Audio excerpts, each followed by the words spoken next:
Señor Carlos Antonio Vélez. No, doctor. Doctor Carlos.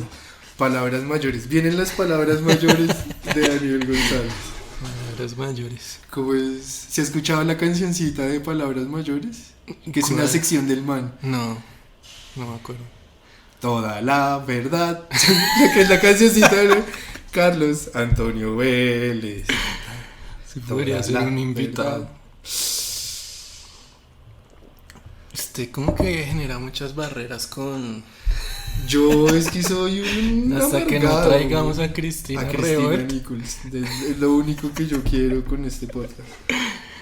Bueno, ¿usted conoce el Gimnasio Moderno? Claro, por supuesto. ¿Sí? Por supuesto. Obviamente un hincha de Santa Fe, ¿cómo no va a Pero conocer por el supuesto, Gimnasio Moderno? colegio del Pueblo Bogotano. ¿Y cómo lo conoció? ¿Qué? Yo jugaba en la selección de fútbol de mi colegio. Que el es Gimnasio Moderno.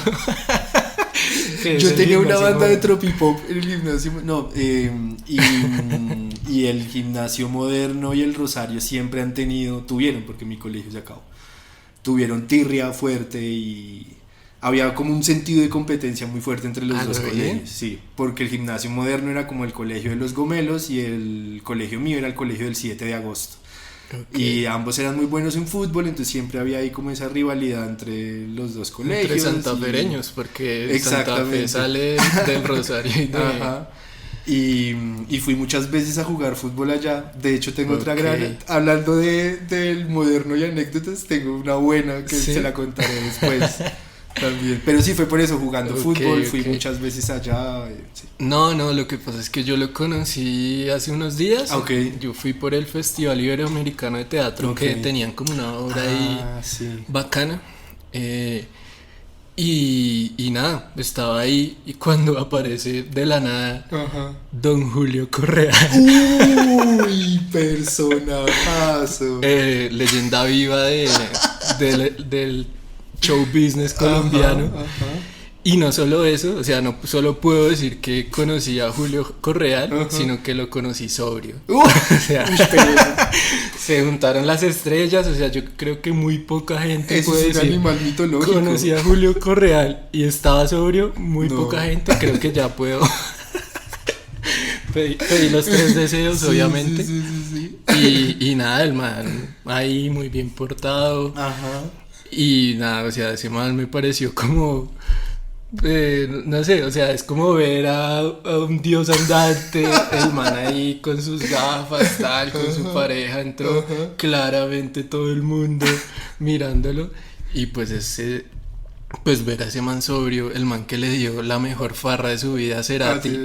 La mejor y última. Y no, mentira. No quiero meterme en problemas legales. Estamos empezando hasta ahora como para meternos en esos problemas, me retracto. Bueno, listo, no dije nada. No, imagínese el nivel que tiene que tener alguien para darle la mejor farra de su vida a Gustavo Cerati. Sí, y nada, pues una chimba, me pareció el colegio normal. Pero no le dio nada Correal, como venga, téngame esto, guárdeme esto un momentico, yo se lo pido después. No, pues yo le pedí la bendición. Y ya, nada, eso fue. La bendición y queda uno así como, uy, qué chimba de bendición. Uy, rote esa bendición.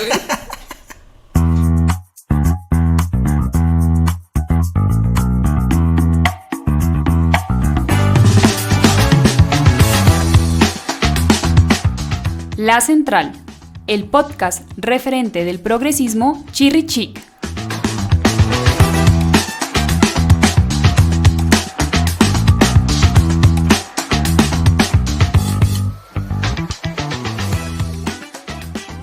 Bueno, bienvenidos y bienvenidas a este segundo capítulo de La Central Podcast. Creo que ya llegamos más lejos de lo que pensamos. Es cierto. Estamos en nuestra segunda edición, ya una nueva semana. ¿Qué tal, Pedro? ¿Cómo vamos? Bien, con un poco menos de nervios, de comparación con el primer episodio. Bien, todo bien aquí tratando de pensar cómo será eso de Julio Correal sobrio, güey. Es que Son dos piezas que no encajan. O sea, es demasiado raro. Es como si me dicen, no, escuché algo de Sergio Fajardo súper interesante. Es como, no, marica, se lo juro que no fue Fajardo. Pero bueno, no, yo le creo. No, o de pronto el man ya la pilotea también que... Bueno. Pero también. para mí estaba sobrio, déjeme vivir en ese sueño. Quiero creer en eso, por favor, no me martirice. Incluso casi le pido financiación, le conté el podcast. Estaría ¿Se bueno. imagina? Pero, sí, pero yo solo le recibiría financiación, o sea, no quiero irme de Cerati, no quiero recibirle nada. No, pero yo ese man, el contrato se lo leo hasta la última letra. Todo, absolutamente todo. Además que tiene pinta de haber estudiado en el Moderno, bueno. Uf, con toda. Yo creo con que toda. él estaba ¿Usted al nunca jugó alma con mater? él debe ser de su misma No, generación. yo estaba en mayores, él estaba en sub-17 en esa época. Ay, tan chistoso. Tan joven, no, soy el más joven. ¿Cómo no? Bueno, ¿y qué vamos a hacer? Oiga, recordémosle a la gente que nos sigan en redes, que es importante. Sí, la Central Media, ya estamos en Facebook, en Twitter, en Instagram, en YouTube también.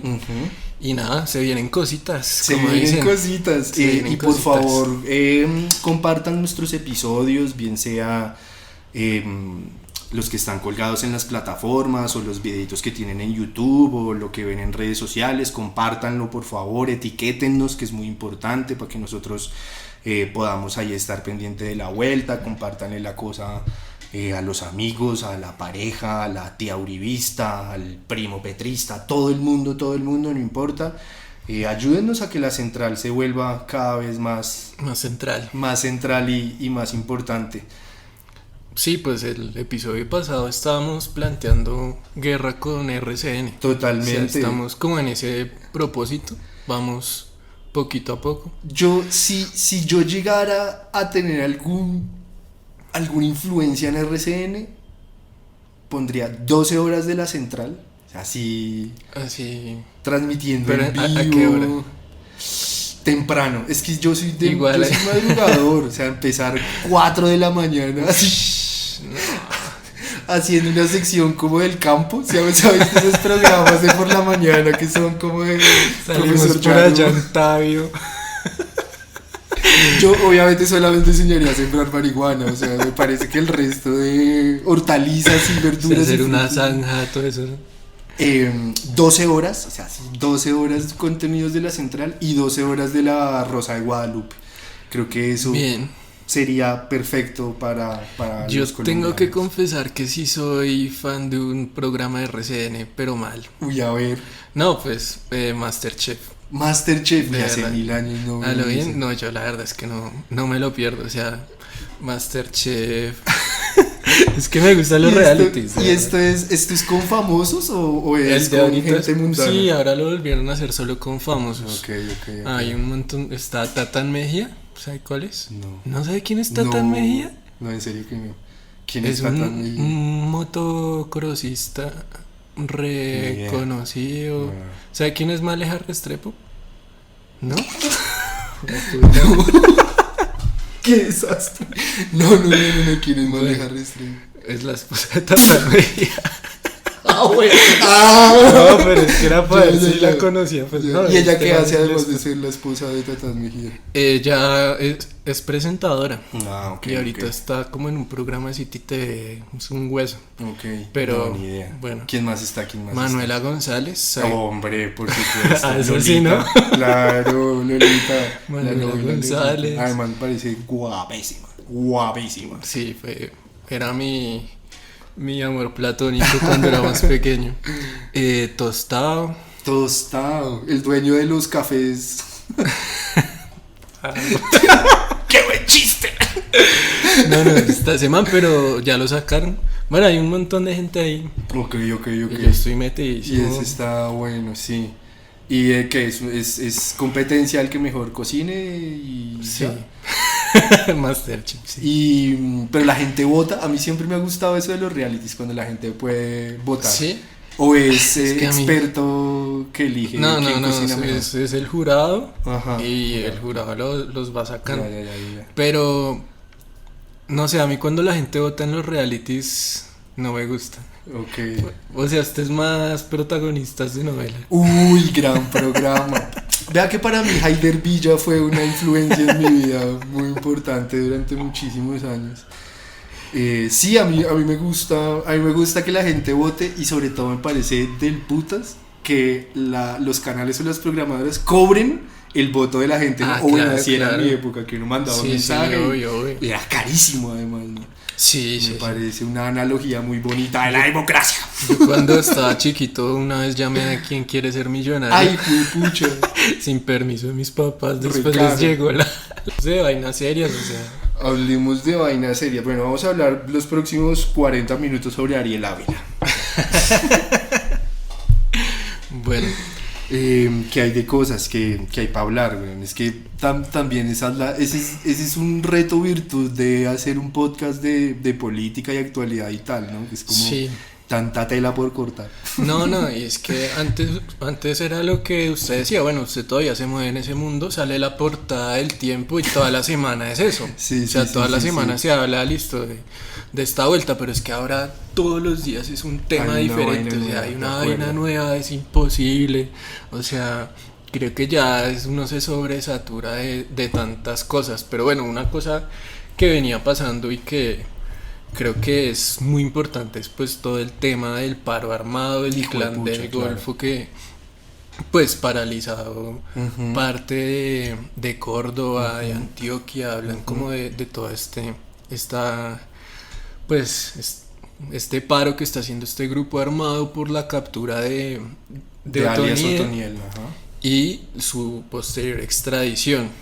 Y ese man, hay una cosa que a mí me cuesta mucho trabajo ahora, que es propio de las dinámicas de lo que está pasando a nivel de conflicto y tal, y es como entender quiénes son esas pintas, ¿no? Porque es que son... Sí. Digamos que antes había una foto más fija del conflicto, ¿no? Sabía uno quién eran los del secretariado o el comando central de los helenos o con los paras. Es que son los tiempos, ¿no? O sea, igual, así como antes la portada del Tiempo le marcaba a usted toda una semana, antes Tiro Fijo le marcaba a usted 40 años. Y usted sabía que ese era el mal. Ese sí era un influencer. Tiro Fijo fue el primer influencer de este país. Ay, clarísimo. O sea, pues ya uno sabía quién era ese man. Ese man es el duro de las FARC. Toda la vida en la guerrilla y listo, ese era el conflicto con ese man. El conflicto es con ese man. Ahora sale uno cada 2 meses diferente y no, que lo capturamos y que de hecho Iván Duque cuando capturan a Otoniel dice, esto es como la captura, pues como si hubiéramos capturado en su momento a Pablo Escobar. Todos son los número uno, cada semana es un nuevo número uno del clan del Golfo, de los uribistas, de los urabeños, perdón, es que se me traslapa. Sí, pero bueno, entonces este man Otoniel, bueno, dicen que pues era el duro, el chacho, y que entonces con su captura pues se derrumbaría el clan del Golfo y vea los estanes montadísimos. Exacto. De hecho, se repite la historia. Esta es una demostración de fuerza del paro armado que evidentemente desvirtúa todo ese relato del ejército desestructurando y debilitando el clan del Golfo. Claro. Y entonces, bueno, pero ¿quién es ese man? Eso, o sea, es importante. ¿Quién es Otoniel? ¿A quién le ha ganado Otoniel? ¿Quién es ese Pablo Escobar moderno? ¿Dónde hizo las inferiores Otoniel? Pues Otoniel, como muchos futbolistas, nació en el Urabá, en el Urabá antioqueño, y es un tipo que tiene el conflicto a sus espaldas. O sea, Otoniel es un tipo que tiene el conflicto a sus espaldas.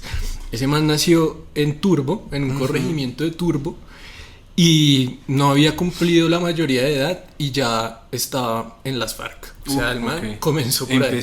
Empezó en las FARC, fue miliciano de las FARC. Después, usted sabe, bueno, que en esa época, estamos hablando de final de los años 80 más o menos, pues la UP empieza a tomar mucha fuerza, sobre todo en el Urabá. Pues ahí entran muchos conflictos con las guerrillas y llega también el EPL, que es otro grupo así fuertísimo. en esa región, y Otoniel pasa a ser parte del EPL. Recordemos así rápidamente que el EPL, Ejército Popular de Liberación, era una guerrilla con unas tendencias ideológicas bastante maoístas. Sí, maoístas y todo lo que eso implica, ¿no? Que digamos que de entrada teje ciertos antagonismos con las FARC, que manejan otra ideología, otra forma de acción, pero también es justamente por eso difícil de dilucidar muy bien. Creo que en el caso del EPL tiene más sentido la analogía hacia dónde van los tiros, ¿no? O sea, no era o no tenía el mismo ideario como de las FARC ni del ELN, sino que era un poquito más complejo, un poco conservador en algunos aspectos incluso. Fue muy importante, como usted decía, en esa zona y se enfrentaba un montón con los otros grupos guerrilleros, ¿no? Sí, que así como las FARC tenía cierta relación con el Partido Comunista. Exacto. El EPL tenía el Partido Comunista Marxista-Leninista, que era pues otra facción ahí. Y el man pues termina ahí en el EPL, Otoniel termina en el EPL, se desmoviliza en el 91 con el EPL y en ese momento pues las FARC empiezan a darle duro, digamos, a los desmovilizados del EPL, que crearon un partido que se llamaba Esperanza, Paz y Libertad. ¿Cómo no? Y ese man se mete a una disidencia. Okay. Oiga, ¿sabe quién estuvo en el EPL? Perdón que lo interrumpo un momento. Sergio Cabrera, el director de cine y director de novelas y de series. Sí. Y bueno, ese loco tiene una trayectoria interesante. Ese man como que se gradúa del bachillerato en China, porque su padre pues es una persona como muy cosmopolita. El papá es el que hace en La Estrategia del Caracol, que es una de las películas más famosas de Sergio Cabrera, es el que hace de viejo anarquista, Fausto, Fausto en la película, el español. Y el señor evidentemente es español en la vida real y él llega a Colombia huyendo de la guerra civil. El tipo era de la CNT. Mejor dicho, la historia del viejo anarco de La Estrategia del Caracol es la historia del papá de Sergio Cabrera. Y como en ese internacionalismo y en el espíritu revolucionario de la época, el man se va a estudiar a China, hace el servicio militar en China, el man fue el ejército rojo oficial chino, y cuando viene a Colombia, el man pues absolutamente impregnado por el discurso maoísta, decide irse al EPL en una versión muy parecida, pero con un resultado mucho más afortunado que el de Camilo Torres, ¿no? Camilo Torres cerca al ELN, Sergio al EPL, ayudando ideológicamente, programáticamente. Camilo va al ELN con un final absolutamente trágico. Sergio Cabrera va al EPL, está como 8 días y dice: nada, esto no es lo mío. Tal vez. Se cruzó con Otoniel, seguramente. Y eso como para hacer una foto de la época, que el EPL era una cosa demasiado grande, con una variedad de sujetos, desde nacidos en el Urabá como Otoniel hasta intelectuales. Exacto, clase medieros como los Cabrera. Sí. Vea, pues esa no me la sabía. Pero bueno, o sea, haciendo como el recorrido histórico de Otoniel, entonces el man se rearma, pasa a una disidencia del EPL, que ya se desmovilizó una vez, pasa a otra disidencia, que se vuelve a desmovilizar, es decir, ese man ya tiene una segunda desmovilización ahí encima, y directamente pasa a la Casa Castaño. Ahí en la Casa Castaño, digamos, el man lo que cuenta es que que las estructuras del EPL, de esas disidencias del EPL, pasan directamente a la Casa Castaño, o sea, hacen una desmovilización casi que ficticia y de una vez engrosan ese aparato. La Casa Castaño pues es como el germen del paramilitarismo moderno en Colombia, y a partir de ahí nacen las ACCU, Autodefensas de Córdoba y Urabá. Otoniel hace parte de ese primer ejército, digamos, de esa primera conformación paramilitar fuerte de los Castaños, socio fundador de las ACCU, que igual son herederos de otro grupo, pero no vale la pena acá. Está un tiempo ahí en Urabá y luego se va al bloque Centauros. Le dicen vaya y arme allá a la vuelta en el llano. El man se va para allá, para el bloque Centauros, hace parte, digamos, como de todo ese bloque que se gesta en los llanos orientales del país. Ahí nacen las AUC, ya están conformadas. Entonces tenemos un man que entra a las FARC, pasa al EPL, pasa a una disidencia del EPL, pasa a las ACCU y luego pasa a las AUC. Estando en las AUC, hacen el proceso de paz de Ralito. Año 2005. Año 2005-2006. Desde 2003 hasta 2006, sí, más claro. O menos. Sí. Y el man se desmoviliza. Tercera desmovilización del man. Listo, el man está desmovilizado. En ese momento pues matan a Carlos Castaño, toda la vuelta. Matan, guiño, guiño, a Carlos Castaño. Lo matan y luego de que se desmovilizan las AUC, Vicente Castaño, que es el hermano de Carlos Castaño, termina siendo como la cabeza, digamos, de toda esa vuelta en teoría y dice, pues hay que rearmarse. ¿Qué pasa? El primer rearme es en el Urabá y lo hace un tipo que le decían Don Mario. Y el primer rearme sale de unas caletas que tenía Otoniel en el llano, de 60 fusiles que no habían entregado. Y finalmente, hacia 2008, enero de 2008, se conforman las autodefensas gaitanistas de Colombia. Llaman a Otoniel, le dicen venga usted para acá. Termina Otoniel en un nuevo grupo, nuevo fichaje, un grupo que sea pues heredero del paramilitarismo en cierto sentido, y después de la captura de Don Mario y bueno de cierto recorrido termina siendo el jefe de las autodefensas gaitanistas de Colombia, más conocidas como el Clan del Golfo, el grupo más importante de heredero, digamos, del paramilitarismo que hay en este momento en Colombia. Es un tipo que tiene a las espaldas el conflicto, o sea, viene de las FARC, pasa al EPL, disidencia del EPL, ACCU, AUC y ahora Clan del Golfo. Qué fuerte. Entonces, preguntarse, bueno, ¿por qué a ese man lo extraditan? O sea, ¿por qué siempre se repite esa historia? ¿Sí? En el 2008 las AUC terminan... los capos de las AUC terminan extraditados por Uribe cuando empiezan a hablar de que de la parapolítica, cuando empiezan a decir que un montón de gente pues estuvo involucrada con su accionar, y con Otoniel pasa exactamente lo mismo. O sea, Otoniel llega y dice, se entrega, pues empieza a hablarle a la JEP, dice no, a mí no me capturaron, a mí lo que hicieron fue, yo lo que hice fue entregarme. De acuerdo, sí. Llega ese man, da una lista como de más de 60 personas que están ahí como involucradas con el tipo, y además dice tengo una nómina de más o menos 7,000 personas. Es que es una barbaridad. A mí me llama mucho la atención, la verdad yo no conocía mayor detalle de lo que usted nos está contando de Otoniel, pero no deja de llamarme la atención algo que incluso no será la gran verdad, pero me parece que es algo que sí hay que recordar todo el tiempo, y es que esa historia de Otoniel que usted nos cuenta es la historia de Otoniel y es la historia de mucha otra gente en el marco del conflicto armado en Colombia.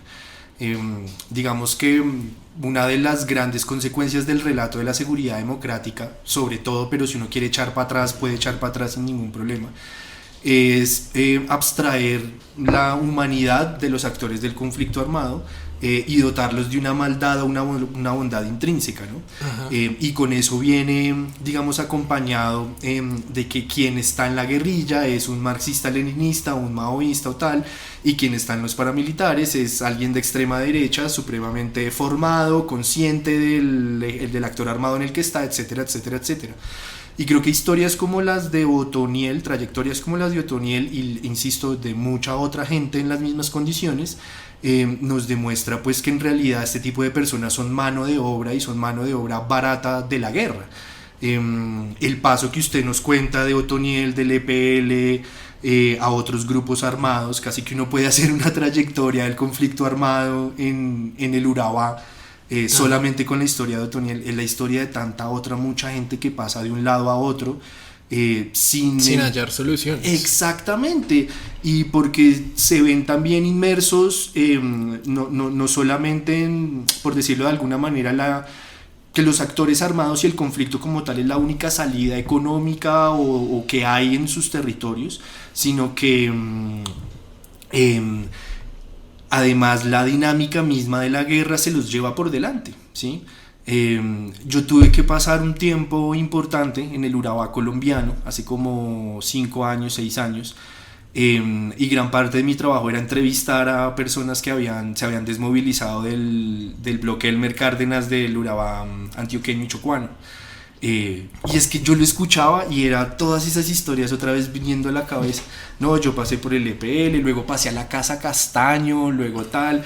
Incluso me acuerdo de una persona que me contaba que la Casa Castaño había ido a buscarlo. Él estaba en las FARC, en el Frente 57, y la Casa Castaño lo había ido a buscar como ofreciéndole prebendas y cosas porque usted es muy valioso en su trabajo, venga con nosotros. Claro. Como si de verdad fuera una empresa o algo así. Y yo creo que es eso algo a lo que hay que ponerle mucho cuidado, sobre todo cuando nos venden ese relato de atrapamos al número uno, desarticulamos, claro. Que en realidad no es eso y que en realidad la estructura está quietica, está incluso fortalecida. Pues lo que hay es que ofrecer soluciones como frente a esa gente que está de lado a lado. Exacto. Y que la única oportunidad que ha visto en la vida es meterse a esas vueltas. A la guerra, sí. Y entonces, nada, llega ese man a la JEP y dice, tenemos voluntad de diálogo. Hijo de pucha. Tengo 7,000 hombres, no todos en armas. Dice como más o menos 2,000 en armas. Y hay voluntad de diálogo. ¿Qué hace lo primero que hace el gobierno es, usted empezó a hablar, chao papá. Claro. Extraditado, eso levantaron un auto del Consejo de Estado para poderlo sacar. Sí. Pero entonces, o sea, pareciera como si en este país lo que más importara es el rabo de paja de los políticos digamos, es más importante eso que cualquier cabeza de capo extraditado. O sea, se repite nuevamente la historia. Sale gente en Twitter diciendo, pero es que es obvio que tenemos que extraditar a los criminales. Entre ellos, por ejemplo, Lucas Arnau saca un tweet en el que dice, Colombia es el único país en el que nosotros tenemos que ponernos a discutir sobre si extraditar o no. Y pues no, Lucas, no necesariamente hay que extraditar. No necesariamente un país distinto tiene que juzgar a la gente colombiana. O sea, somos un país soberano, tenemos todas las capacidades para juzgar y además pues tenemos la capacidad como para hacer un proceso mucho más profundo, ¿no? Que no se quede simplemente en lo punitivo, que como ya dijimos, no ofrece absolutamente nada, no ofrece ninguna solución real a lo que pasa en el territorio, sino que hay todo un proceso, por ejemplo, de verdad, de negociación que se puede llevar a cabo en este país para que este país deje de ser un simple lugar en el que se captura a la gente y cuando empiezan a hablar, cuando le empiezan a quemar un poquito el rabito a los empresarios y a los políticos, pues los sacamos para Estados Unidos.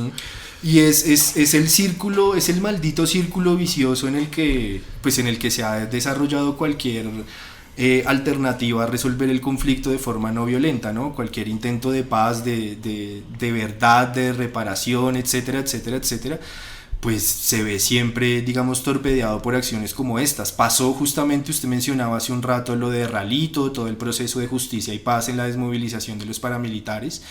Y cuando Mancuso, cuando el Alemán y compañía empezaron a hablar, entonces vinieron los castigos, las extradiciones, la cerrada de cara en los medios, todo lo mencionábamos en el episodio pasado, todo lo que hace el establecimiento para que la república sea invivible, ¿no? Exacto. Para que la gente se distraiga como en ese supuesto caos y en esa necesidad también de reafirmarnos en la extradición o en ese otro tipo de figuras.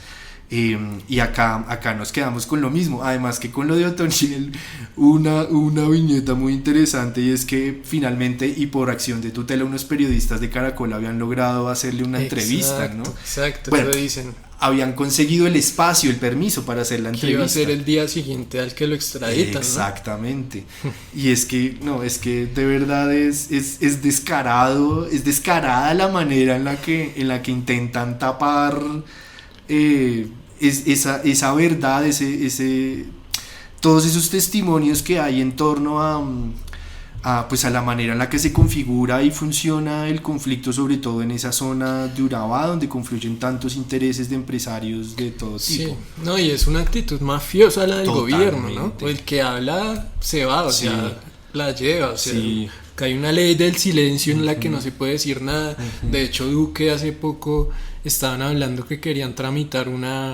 pues un proyecto de ley en el que se podían guardar secretos de Estado y no dárselos al siguiente gobierno. Entonces, pues... Sobre todo asociados a la respuesta de la fuerza pública al paro, ¿no? ¿Sí? Creo que era como un gran compendio de cosas, pero específicamente, o bueno, así lo reseñaron algunos medios, lo que querían era como, ojo con todo el asunto de uso de la fuerza desproporcionada y tal, durante los dos paros. Es una desfachatez, esto de verdad parece una república bananera, o sea, donde puede pasar cualquier cosa. Sí, es que ponerlo en otros términos sería dar una vuelta innecesaria.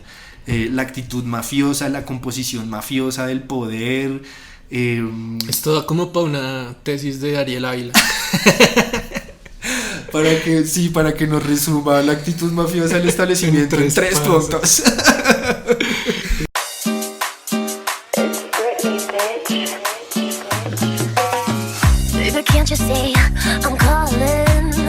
La Central, el podcast que escucha Britney. Bitches.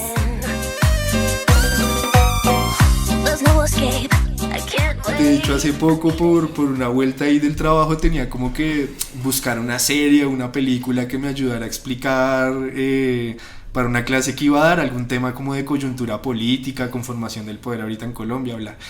Y lo único que se me ha ocurrido al momento que me sirve así como para calcar y remarcar ciertos puntos es Los Soprano, ¿sí? Okay. Como todo, sobre todo en ese cambio de poder de la primera y segunda temporada en Los Soprano, donde el protagonista Tony Soprano empieza a ser la cabeza de los mafiosos y cómo tiene que esconder la verdad y cómo tiene que silenciar a su oposición y yo digo, es que no es pajazo mental, es que de verdad vivimos en un lugar donde quienes administran, gestionan todo lo de nuestra vida diaria se comportan de esa manera, mafiosa, truculenta, sí. Es muy complejo, y sobre todo cuando no es solamente, digamos, una actitud, una manera de hacer las cosas, sino cuando de verdad están tan cercanos a la criminalidad. Es que sí, no, total. O sea, esconder eso ya no es posible. Sí. Personajes como Luis Alfredo Ramos, por ejemplo, en los últimos años. Pues, por ejemplo, en la lista como de 60 personas que salpicó a Toniel, aparece, por ejemplo, Luis Pérez. Que gobernador de Antioquia, exalcalde de Medellín, aparece Alan Jara. Ok, ¿en serio? Aparecen un montón de exgobernadores del Casanare, porque como se movía en el llano. Milton Rodríguez, no el candidato, sino el ex senador. El delantero del Cali. Con muy buena media distancia. Pero sí, o sea, es que el poder está completamente corroído por esas estructuras. O sea, para que esa gente haga un paro armado así de fuerte en estos departamentos es porque hay connivencia de muchos actores. Sin llegar a decir concretamente a alguien, hay connivencia. O sea, esa gente, para que tenga todas esas rutas del narcotráfico, pues tiene comprada un montón de gente. Claro. Entonces, pues bueno, eso es un problema ahí que hay que solucionar. Y solucionarlo como con perdón social. Porque no, vea, fuera de todo chiste y de la falta del timing de Petro y su equipo para desarrollar la propuesta, para defenderla y tal. Es interesante. Claro. O sea, es que usted cómo más va a darle solución a esa vaina. Totalmente, sobre todo por lo que usted decía, y es que digamos que también se suele pensar que en zonas como el Urabá y sobre todo estas personas de las que estamos hablando, estas clases sociales de las que estamos hablando, vuelvo a lo mismo, como que tienen una maldad intrínseca y sí, y en realidad es que la manera en la que se ha construido la vida pública en esos lugares, creo que casi a través de la inercia lleva a la gente a que tenga que por empatía, por antipatía, por cuidarse el culo, por lo que sea, tenga que relacionarse con esas estructuras de poder clientelares, mafiosas, etcétera, etcétera, etcétera. Es decir, toda la gente que participa ahí evidentemente no lo hace de aposta ni por devengar algún interés, sino porque muchas veces, digamos, es la dinámica de lo que pasa en sus propios territorios. Y como más, es que hacer como esa separación súper aséptica de abstraer lo malo de todas esas dinámicas, todo el resto. Entonces se puede dejar lo bueno y quitar lo malo. Eso es que usted lo decía, todo está impregnado. No, y además esa vuelta del perdón social es algo que aparece también en otras latitudes. O sea, por ejemplo, lo que fue la transición española. Sí, o sea, ahí que dijeron, pues parce, ya esta vuelta pasó una dictadura, la guerra civil, ya toca darnos la mano y tirar para como adelante. Si nada hubiera pasado. Sí. Bueno, eso tiene sus problemas. Claro. Pero también la concertación en Chile, o sea, incluso el Frente Nacional acá en Colombia, venimos de una violencia bipartidista muy fuerte. Hay gente que dice, no, bueno, el Frente Nacional restringió la democracia. Bueno, sí, en parte, pero también hizo que los dos partidos dijeran, pues ya dejemos eso atrás y empecemos pues desde cero. Entonces, bueno, han habido como ejemplos que dicen, sí, o sea, se puede hacer algo distinto. Claro. A veces hay que hacer borrón y cuenta nueva. Si usted piensa un cambio, si usted piensa establecer un nuevo régimen político, pues es difícil que usted lo haga cogiendo y criminalizando a todos los que actuaron en el pasado. O sea, eso es, pues yo creo que es una propuesta más allá del tema de la corrupción con la que lo asociaron, pues hay que tenerla en cuenta, ¿no? Totalmente. Y pues tampoco que el perdón social, o no sé, sea tan gratuito, ¿no?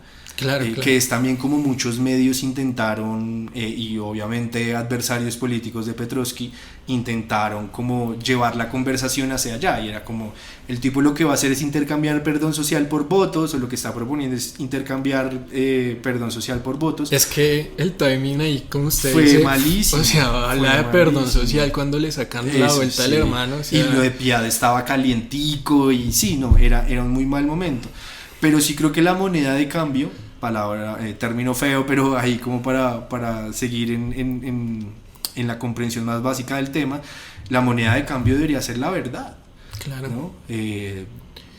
Desde la verdad puesta en términos muy concretos como rutas de narcotráfico, proveedores de las armas, hasta hechos de verdad profundos y que finalmente sirvan no solo para promover ese perdón, sino la reconciliación sobre todo.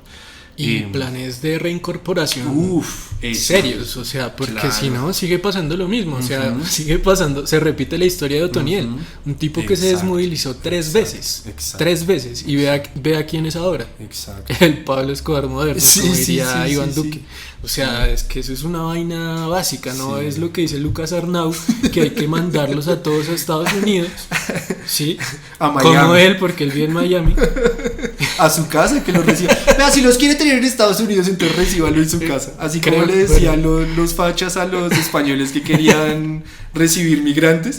Decían, pues recíbelo en tu casa. Pues listo, Lucas. Vamos a mandar a todos estos para Estados Unidos, pero en su casita. Bueno, creo que vive allá, no sé, pero creo. Es muy Miami, ¿no? Es muy Miami. Usted piensa en el Miami, es Miami grabando Tropi Pop. Sí, de hecho, o sea, cuando extraditaron a Mancuso y todo eso, yo creo que esa fue la última canción que pegó de Lucas Arnau por allá hace 15 años. Pero vea que a mí me parece que tiene una cierta coherencia estética la defensa que Lucas Arnau ha tomado últimamente del gobierno de Iván Duque, porque es la generación tropipop, ¿sí? Es esa generación facilista que rehuye de temas densos, estructurales, que es bacana, que es de pasarla bien, esfuérzate, hazlo tú mismo. Entonces, claro, usted de pronto me dice, no, es que Giovanni Ayala está apoyando a Iván Duque. A mí me genera un poco más de ruido, pero Lucas Arnau, Iván Duque, me parece como muy parecido. Sí, aunque bueno, Lucas es catalán, ¿no? Lucas Arnau es catalán. Pues descendiente de catalán. Pero creo que nació en Barcelona o algo así. Bien. Alguna vez le hicieron una entrevista en la que él contaba que era como muy cercano a Barcelona, no Cataluña. sabía. Seguramente sería de Ciudadanos o de Convergencia y Unión o algo así. Pero, pues es que, bueno, igual, o sea, Lucas Arnau, pues te respetamos. No me entiendes. Pero, pues yo sí, por lo menos se la juega el man. ¿Sí? Ajá. Pero es que hay otros solapados que sí están ahí de frente, ajá, no sé, póngale usted Juanes, pero no, pues no muestran su verdadero rostro, como dirían. O sea, Lucas Arnau por lo menos lo podemos criticar porque lo dice. Pero hay otros que, por ejemplo, yo soy muy hincha de Millonarios, Chicho Arango. Ídolo de Millonarios en la última época. Ajá. Que ahora juega en la MLS. Salió a decir, no, pues que yo soy hincha de Nacional. ¿En serio? No, usted no. No, yo no vi eso. Oye, o sea, eso fue tremendo. De hecho. ¿Pero por qué hacen eso? Otro con falta de timing. Lo asesora Petro, güey. De timing. No voy a decir nada más. Y entonces, claro, o sea, todo el revuelo, este man acá, le dimos todo el apoyo, Selección Colombia, y se va y dice, soy hincha de Atlético Nacional, pues no me jodas. O sea, además que puede hacer de cualquier otro, ¿no? Pero Nacional. Yo creo que Lucas Arnau es de Nacional. Uy, pero por supuesto, debe ser accionista, su hijo debe estar en las divisiones menores. Y el español. Todo, y el español. Bueno, y entonces, claro, o sea, la tusa que Chicho Arango, como así, que hincha Nacional. Yo duré como 2 días sin salir de la casa por eso. Viendo los goles de Chicho Arango. Lo borré. Denuncié todos los videos de esos goles en YouTube. De hecho, Macalister Silva, el capitán de Millonarios, se peleó públicamente con el Chicho Arango por eso. Está bien. Sí, obvio, o sea, pero entonces, bueno, independientemente de eso, yo digo, bueno, es un man que vive el fútbol, o sea, bacano también que muestre su cara, o sea, si yo fuera futbolista y jugara, bueno, seguramente no jugaría en Nacional, pero bueno, juego en Nacional, yo no ocultaría que vivo el fútbol y que soy hincha de un equipo y que soy hincha de Millonarios, y bueno, esa analogía, bueno, Lucas Arnau y Chicho Arango pues se parecen en ese sentido, ambos son pues del lado oscuro de la historia, pero por lo menos lo confiesan. No, pero y está bueno el ejemplo también para pensar en muchos periodistas y analistas y opinadores y de todo, ¿no? Que no se la juegan. Exacto, por ejemplo, sí, o sea, en Plata Blanca uno prefiere aguantarse una columna o una entrevista de Salud Hernández que va de cara y te que dice uno ya cuántos sabe pares son 3 moscas. ¿Qué piensa? Exactamente, la señora que le escribía a Castaño cartas, estimado comandante, ¿no? Al menos uno dice, bueno, ella va de cara al sol, ¿no? Si es española, ella va de cara al sol. Gustavo Gómez. Gustavo Gómez me parece. Pues creo que si queremos en algún momento incursionar en la radio, creo que nos estamos cerrando todas las puertas. Melodía. Poniendo música. O la Mega. Uy, no, mentira, yo también tengo un par de cosas para decir de la Mega. Pero ¿sí? Será otro día. Sí, yo también prefiero ese tipo de periódico. Era algo que decía más o menos en la época de la elección Trump versus Hillary Clinton. Lo decía Zizek, el filósofo pop esloveno, muy famoso por sus tics nerviosos y por sus videos en redes sociales. El man decía, vea, pues Trump es una mierda, o sea, Trump es un fascismo 2.0 demasiado peligroso. Pero prefiero a este maldito del Trump que Hillary, que va escondida, va soterrada, va pintándose como la alternativa a Trump, pero en realidad también es una mujer súper racista, que obedece a unos intereses pues muy marcados, que incluso va a ser muy tóxica si logra con este camuflaje llegar a la presidencia, porque finalmente nos va a tener todo el tiempo así, pensando que es una gran progre al estilo Obama, pero haciendo la guerra también por debajo. Pero no nos vayamos de lo de Otoniel, que quería también que habláramos otra cosa sobre eso. El seguimiento de Iván Duque a la extradición, ¿lo pilló? No, es que Iván Duque es un impresentable. O sea, yo creo que Iván Duque hay que, en las facultades de comunicación, por favor, analicen a Iván Duque. Sí. O sea, todo lo que no hay que hacer en comunicación política, Iván Duque. Es Iván Duque. Sale como un pendejo mostrando cuando firma el decreto de extradición. Ahí como el héroe de la... Gracias, Iván Duque, porque extraditaste. No, y por firmar, porque que no existe un culo. Es que firmó y no se equivocó, firmó en la línea. Es la primera vez que firma sobre la línea. Por ahí firmó 4 veces hasta que la sacó, pero qué inepto. O sea, no tendrá sellito ya. Y después esa rueda de prensa que hace el día que lo extraditan, pues que ahí es cuando dice que es como el Pablo Escobar. A ver, Iván, o sea, ayúdate un poquito. O sea, Hassan Nazar, ¿cuánto le deben estar pagando ahí para que le ponga una chaqueta naranja a ese man? ¿Pero usted cree que Hassan Nazar es tan estúpido como lo que vemos? ¿O que no le hacen también yo he pensado a veces eso, como que él habla y dice sí, bueno, y Duque termina haciendo lo que se le sale del forro de los cojones. Se me vino a la cabeza como algo que hablábamos una vez informalmente, y es que Roy Barreras siempre estuvo infiltrado en el uribismo. Creo que hasta en la ficha de Roy Barreras detonándolo desde adentro. Desde adentro se está comiendo ese man. Mínimo es primo de Petro, algo así. Porque Hassan, o sea, muchas gracias por lo que has hecho por este país. O sea, te ganaste ese lugar y te lo ganaste bien ganado, y le estás siendo de verdad el jefe de debate y de campaña para que número uno para que en Colombia haya un cambio. O sea, Hassan Nazar, yo creo poderosísimo. Como hablábamos la vez pasada, Marx, Lenin, Gramsci, Roy, Hassan Nazar. Nos podríamos poner acá en algún momento. Cada episodio podemos ir metiéndole un referente a nuestra línea ideológica.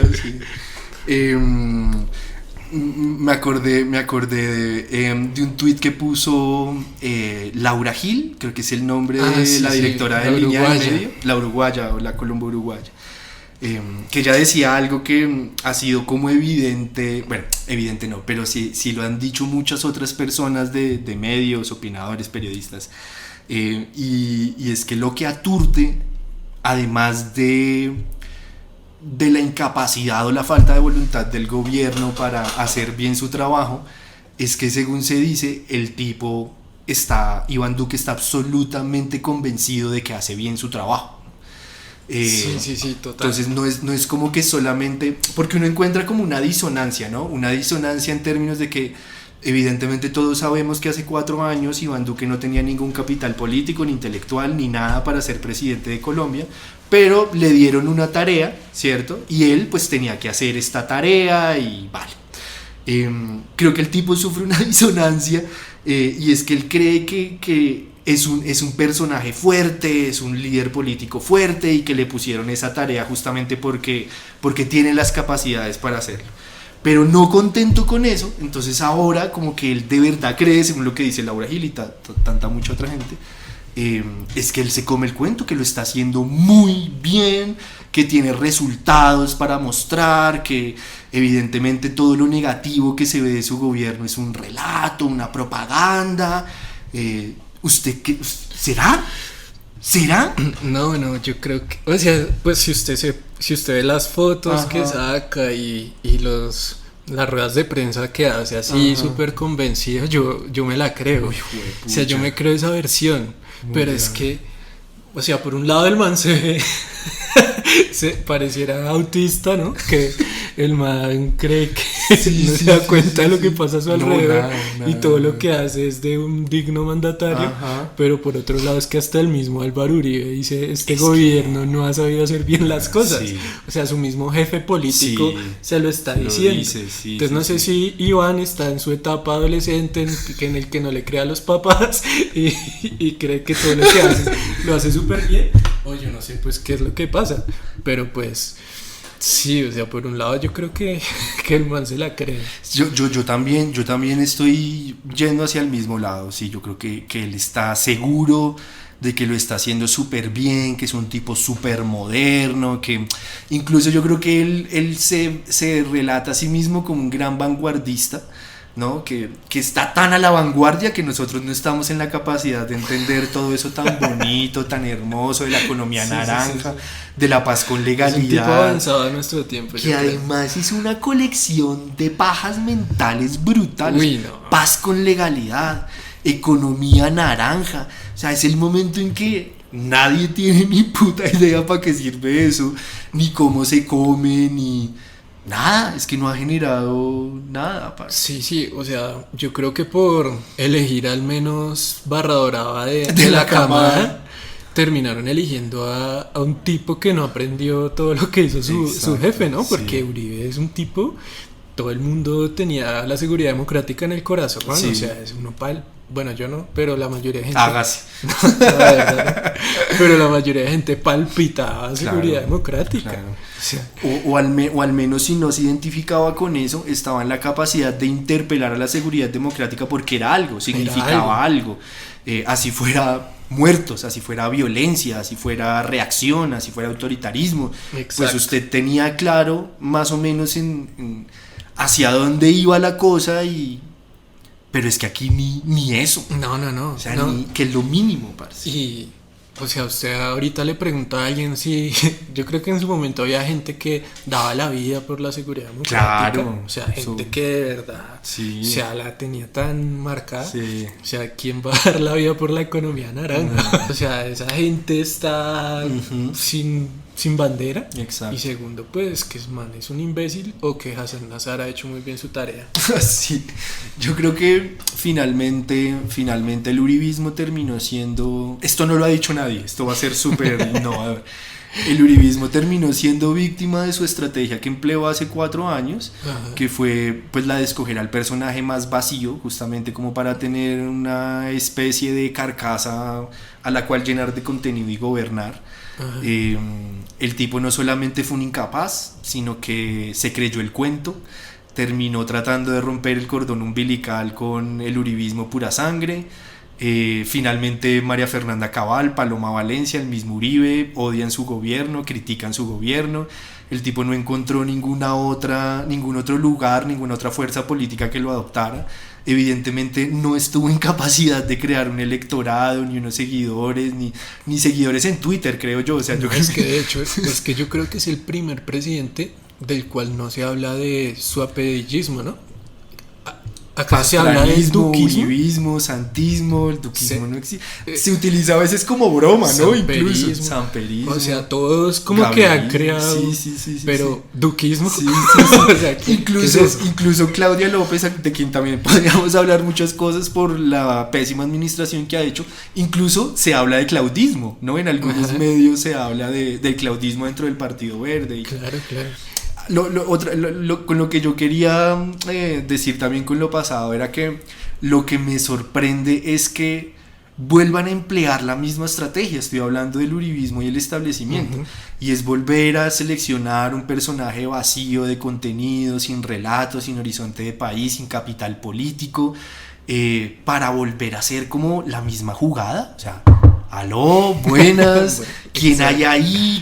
¿Quién es el puto responsable de eso? O sea, como usted lo decía ahorita con Hassan Nazar, muchas gracias por cometer cagada tras cagada, que no le está allanando el camino a cualquier posibilidad de cambio, a una posibilidad de cambio, pero no deja de parecerme, o sea, como no se sentaron en un momento a decir... Puede que con Federico Gutiérrez, que tiene las mismas características de Duque hace 4 años, o al menos muy parecidas, nos va a pasar exactamente lo mismo. O sea, ¿qué piensa esta gente si llegan a ganar? Sí, claro. ¿Repetir el mismo fiasco? No acabo de entender. Estoy de acuerdo con usted. O sea, yo creo que si Federico Gutiérrez es presidente, va a ser un fiasco. O sea, va a ser, o sea, yo no sé, si ahorita venimos de unas marchas gigantescas, yo no sé qué va a pasar si ese man gana. De acuerdo. Pero creo que es que no había otra opción. O sea, un tipo maduro políticamente, o que se abandere como del establecimiento, así como un estilo Germán Vargas Lleras. Yo creo que no lo hay en ese momento. Digo, con el poder mediático para poder ser un candidato viable. No hay muchas caras, pero al mismo tiempo tiene la batalla perdida. Había que sacar otra vez, como con Duque, a un desconocido, a un tipo que tratara de mostrarse un poco outsider, un tipo que no generara como ya de entrada ese choque con la política tradicional, y pues a ver si nos sale la vuelta, porque es que un Germán Vargas Lleras, o no sé, un tipo mucho más recorrido, pues ya tenía la batalla perdida. Claro, o sea, es un tipo que ya claramente no hace parte de lo que necesita este país en este momento. Entonces o sea, tiene esas dos caras ahí, pero bueno, esperemos que eso no pase. Y esperemos que no pase, sobre todo porque usted menciona algo que me parece brutalmente importante, y es, pongámonos en la situación de que este man Federico Gutiérrez gana. El tema de la movilización social complejo, y no solo complejo por la revitalización y por la fuerza con la que seguramente se daría esa movilización social, sino porque creo que Federico Gutiérrez en lo que más ha demostrado estar alineado con el establecimiento es con el tema de la seguridad y con el tema del apoyo y el uso de la fuerza pública en términos políticos, ¿sí? Y a mí eso sí que me asusta un resto, parce. O sea, este man que fue capaz de hacer alianzas con la oficina de Envigado para mostrar resultados en materia de seguridad. Aunque dicen que Fajardo fue igual, ¿no? También, sí. Y ellos dos y tantos otros gobernantes en Medellín y Antioquia que o por convicción o porque no han visto otra manera de tener un poquito de gobernabilidad. Y también aplicaría para Gutiérrez a nivel nacional. Ese man, yo creo que le tocaría empeñar todo y hacer cualquier tipo de cosa para tener un poquito de gobernabilidad. No va a tener mayorías en el Congreso, que digamos eso uno podría decir era una de las fortalezas de Duque. Tenía aplanadoras en el Congreso. Este man no las va a tener. Y creo que por eso se hace más peligroso en términos de lo regresivo que puede ser. Esto es una fantasía que le han vendido a la gente, de que Zapatero se tomaría el poder con Petro. Pero yo creo incluso más viable que se lo tome con Federico Gutiérrez. O sea, un tipo que al final no dé la talla, pues ahí está el ejército. Pero bueno, yo creo que eso no es más que una fantasía para tratar de mostrar, pues, una imposibilidad, ¿no? Lo que ustedes piensen, que este tipo llegue, que haya un cambio, es una imposibilidad por donde sea. Pero perro que ladra no muerde, o sea... ¿Será? Yo creo, o sea, revista Semana cómo se va a untar de esa manera anunciando un golpe. Sí. O sea, y si usted se da cuenta en este país, pues en realidad el ejército nunca ha tenido poder político. O sea, ¿y quién va a legitimar un golpe de Estado a estas alturas del partido internacionalmente? O sea, yo creo que, o sea, hay muchos factores que lo hacen a uno pensar, pues, que esto no es más que otra artimaña como para mostrar esa imposibilidad. Pero pues sí, a final de cuentas, pues está planteada esa posibilidad, pero yo creo que por cualquier lado, no necesariamente con este man. Es cierto. Y iba a decir otra cosa y se me olvidó. Le nombré a Zapatero y se le olvidó. Me susto, me dieron ganas de meterme debajo de la mesa, se me olvidó todo. O sea. No, ya que creo que también cualquier cosa que uno piense de lo que puede pasar o no, también requiere de entender que la foto de ahorita, de la foto política en Colombia, no es la misma de hace 4 años, ni 8, ni 10, ni 20, incluso creo que no es la misma de hace 2 años. Y creo que eso también marca otro tipo de situaciones que pueden ocurrir o no. Usted lo mencionaba, algo que a mí me parece muy importante, y es que ya no estamos tan aislados como estuvimos en otra época. Que creo que, y obviamente no es una idea mía, pero ha sido como de los grandes trabajos y logros del establecimiento colombiano, y es mantenernos desconectados.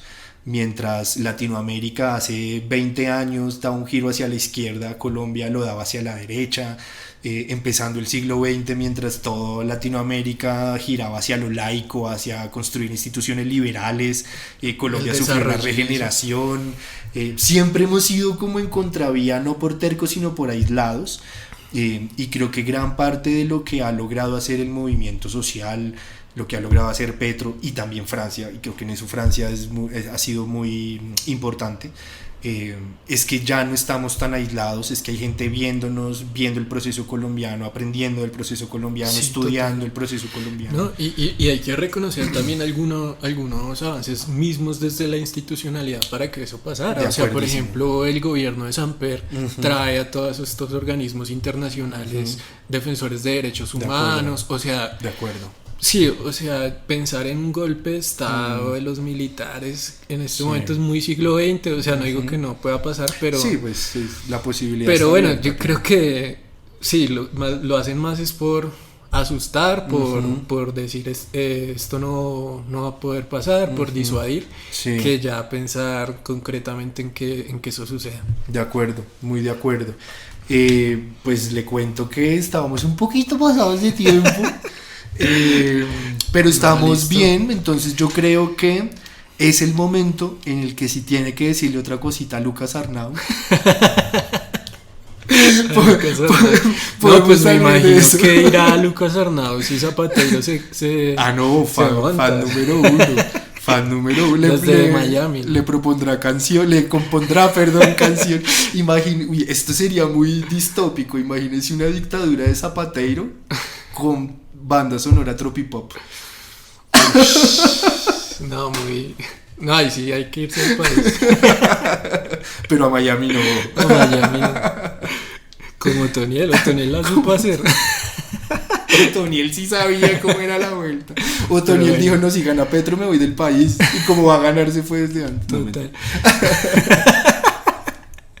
Con Marvel. Pero bueno, Hassan Nazar nos libre de la dictadura. Gracias, Hassan, nuevamente. Bueno, cerramos aquí entonces. Sí, no, nos vemos la próxima semana. Eso. Se vienen cositas. Bien, nosotros somos La Central, síganos en redes sociales y compartan como a rata.